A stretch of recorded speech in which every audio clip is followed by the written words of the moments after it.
He wore a badge, he carried a gun, and for decades, women say he carried secrets. Federal prosecutors accused a Kansas City detective of helping run a sex trafficking operation involving teenage girls, but the courtroom never got to decide if he was guilty because the man died on the day his trial was supposed to begin. This is the disturbing story of Roger Golubski. Roger Golubski was a longtime detective with the Kansas City, Kansas Police Department. For years, he worked in neighborhoods where trust in law enforcement was already fragile. To the public, he was a veteran officer. To federal prosecutors decades later, he was something very different. In 2022, a federal grand jury indicted Golubski. Prosecutors accused him of working with a local drug dealer in the late 1990s to protect a sex trafficking operation. According to court documents, vulnerable teenage girls, some as young as 13, were allegedly held in apartments and forced into sexual exploitation.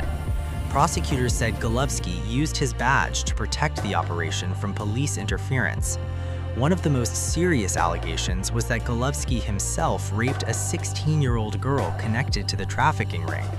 Federal prosecutors said he used threats, power, and his position as a detective to control victims.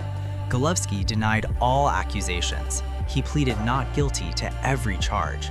Civil rights groups said the allegations reflected something deeper than one man.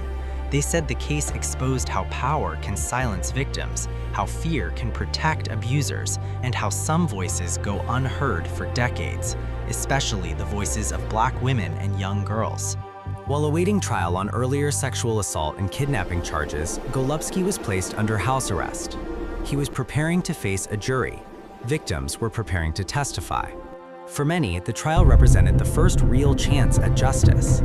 Then, in late 2024, on the very day his federal trial was scheduled to begin, Roger Golubski was found dead in his home.